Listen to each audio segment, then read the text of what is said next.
आज के इस एक्सप्लेनर में आपका स्वागत है। सीधे मुद्दे पर आते हैं।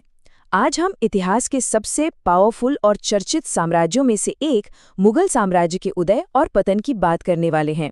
ये सिर्फ कुछ राजाओं की कहानी नहीं है, बल्कि पावर, आर्ट और लगातार चलने वाले संघर्ष की एक ऐसी महाकाव्य कहानी है जिसने पूरे भारतीय उपमहाद्वीप का नक्शा ही बदल कर रख दिया। तो चलिए इस दिलचस्प सफर की शुरुआत करते हैं। आज हम इस कहानी को 5 मुख्य हिस्सों में समझेंगे। साम्राज्य की नींव, हुमायूं का संघर्ष, अकबर का स्वर्णिम युग, मुगल कला और वास्तुकला और अंत में उनके पतन और विरासत की कहानी। तो चलिए शुरुआत करते हैं भाग 1 से, फाउंडेशन ऑफ द एम्पायर। कैसे बाबर में भारत में मुगल शासन की स्थापना की। साल 1526। बस इस नंबर को याद रखिए। यही वो टर्निंग पॉइंट था जब पानीपत की पहली लड़ाई लड़ी गई। बाबर ने इब्राहिम लोधी को हराया और बस यहीं से भारत में मुगल साम्राज्य की आधिकारिक नींव पड़ गई। मतलब इसी एक पल ने आने वाली कई सदियों का इतिहास तय कर दिया था। अब ऐसा नहीं था कि बाबर की किस्मत बहुत अच्छी थी, बिल्कुल नहीं। उसकी जीत का असली सीक्रेट था उसका मिलिट्री इनोवेशन। उसके पास एक बहुत ही वेल ट्रेन्ड आर्मी थी और युद्ध की एकदम नई तकनीकें थीं। इसी शानदार स्ट्रैटेजी ने उसकी इस ऐतिहासिक जीत को पक्का किया था। अब बढ़ते हैं भाग 2 की तरफ, हुमायूं एंड द स्ट्रगल। साम्राज्य का छिन जाना और फिर एक नाटकीय वापसी। इतिहास में इससे बड़ा प्लॉट ट्विस्ट शायद ही कोई हो। बाबर के बेटे हुमायूं के लिए सत्ता का रास्ता कांटों भरा था। मुश्किलें इतनी ज्यादा थीं कि उसे अपना ही जीता हुआ राज्य छोड़कर भागना पड़ा। सोचिए, जो साम्राज्य अभी अभी बला था वो लगभग खत्म हो चुका था। लेकिन कहानी यहाँ खत्म नहीं हुई। हुमायूं ने हार नहीं मानी, उसने पलटवार किया और एक बहुत ही ड्रामेटिक कमबैक करते हुए अपनी सत्ता वापस हासिल कर ली। समय के इस पहिए को अगर हम देखें तो ये साफ दिखता है कि कैसे 6 पीढ़ियों के अलग अलग सम्राटों ने इस साम्राज्य को अपना एक अलग ही फ्लेवर दिया। 1526 में योद्धा बाबर से लेकर संघर्ष करते हुए हुमायूं, फिर अकबर का वो मशहूर स्वर्णिम युग, 1600 के दशक की शुरुआत में जहांगीर और शाहजहां का 8 वाला एरा और अंततः औरंगजेब के साथ पतन का दौर। ये पूरा ग्राफ एक साम्राज्य के जीवन चक्र को बहुत ही बेहतरीन तरीके से दिखाता है। भाग 3, अकबर का स्वर्णिम युग, बुद्धिमानी, न्याय और साम्राज्य का विस्तार। यहाँ हमें एक बहुत ही कमाल का कॉन्ट्रास्ट देखने को मिलता है। एक तरफ बाबर था जिसका पूरा फोकस मिलिट्री पावर और नई युद्ध तकनीकों पर था, और दूसरी तरफ उसका पोता अकबर, एक बेहद समझदार और न्यायप्रिय शासक। अकबर ने सिर्फ तलवार पर भरोसा नहीं किया, बल्कि उसने सभी धर्मों के सम्मान और बौद्धिक विकास को अपनी ताकत बनाया।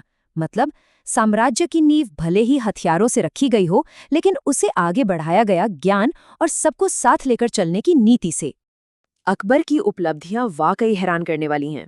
उसने साम्राज्य को बहुत मजबूत किया और हर धर्म के लोगों को बराबरी का सम्मान दिया। उसका दरबार टैलेंट का खजाना था। विद्वान, कलाकार, सैनिक सब वहां मौजूद थे। बीरबल की चतुराई और तानसेन का संगीत, उनके दरबार के 9 रत्नों के बारे में तो हम सबने सुना ही है। और फतेहपुर सीकरी जैसा खूबसूरत शहर भी उसी ने बसाया था। ये सब मिलकर इस दौर को सच में एक गोल्डन एज बनाते हैं। अब आते हैं भाग 4 पर, आर्ट एंड आर्किटेक्चर। जहांगीर और शाहजहां के दौर में सौंदर्य का चरम। अकबर के बाद साम्राज्य का मोड थोड़ा बदला। फोकस अब लड़ाइयों से ज्यादा आर्ट पर शिफ्ट हो गया। अकबर का बेटा जहांगीर कला का बहुत बड़ा शौकीन था।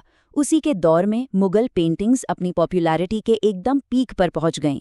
ये देखना काफी इंटरेस्टिंग है कि कैसे एक राजा का पर्सनल शौक पूरे साम्राज्य की पहचान बन जाता है।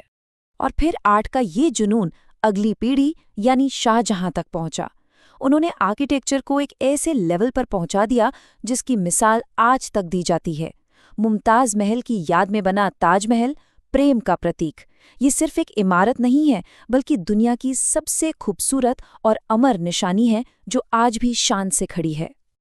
और आखिरी हिस्सा, भाग 5, डिक्लाइन एंड एंड्योरिंग लेगेसी। साम्राज्य का पतन और उसकी विरासत। देखिए, हर कहानी का एक अंत होता है। इतने बड़े साम्राज्य का पतन आखिर कैसे हुआ? अगर हम इस घटनाक्रम को देखें तो शुरुआत होती है शक्तिशाली शासक औरंगजेब से। उसने खुद को लगातार कई युद्धों में फंसाए रखा, जिसने खजाना खाली कर दिया और साम्राज्य को अंदर से खोखला कर दिया। फिर औरंगजेब की मौत के बाद जो राजा आए वो बहुत कमजोर और अप्रभावी थे। नतीजा क्या हुआ? ये विशाल मुगल साम्राज्य धीरे धीरे टूटता गया और पूरी तरह से बिखर गया। हालांकि सत्ता खत्म हो गई, लेकिन उनका इम्पैक्ट वो आज भी हमारे आसपास है। इंडियन हिस्ट्री पर उनका जो असर पड़ा है वो मिटाया नहीं जा सकता। चाहे वो मुगल शैली की खूबसूरत पेंटिंग्स हों, दुनिया भर में मशहूर इमारतें हों, या फिर बेहतरीन डिज़ाइन वाले मुगल गार्डन, ये एक ऐसा कल्चरल मिक्स है जो आज भी हमें उस दौर की महानता की याद दिलाता है।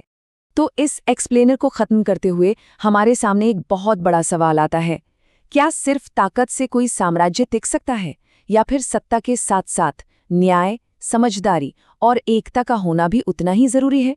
बाबर की ताकत से लेकर अकबर के न्याय और फिर औरंगजेब के लगातार युद्धों तक की ये कहानी हमें सोचने पर मजबूर करती है।